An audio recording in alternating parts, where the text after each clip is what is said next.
B.Ed, post graduate diploma in yoga studies, post graduate diploma in linguistics, Vani certificate ಹಾಗೂ PhD ವಿದ್ಯಾರ್ಥಿಯನ್ನು ಪಡೆದಿದ್ದಾರೆ.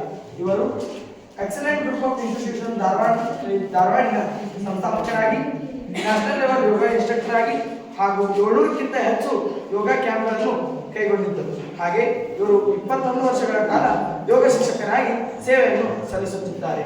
ಯೋಗ ವಿಷಯದಲ್ಲಿ ಅಪಾರ ಪಾಂಡಿತ್ಯವುಳ್ಳ ಗುರುಗಳಿಗೆ ರಾಷ್ಟ್ರೋತ್ಥಾನ ಪರಿವಾರದ ಪರವಾಗಿ ಗೌರವಪೂರ್ವಕ ಸ್ವಾಗತವನ್ನು ಕೋರುತ್ತೇನೆ. ಇವರಿಗೆ ನಮ್ಮ ಶಾಲೆಯ ಯೋಗ ಶಿಕ್ಷಕರಾದ ಶ್ರೀ ಆತ್ಮಾನಂದ ಗುರುಜಿ ಅವರು ಬೊಕ್ಕೆಯನ್ನು ನೀಡಿ ಸ್ವಾಗತಿಸಬೇಕೆಂದು ಕೇಳಿಕೊಳ್ಳುತ್ತೇವೆ.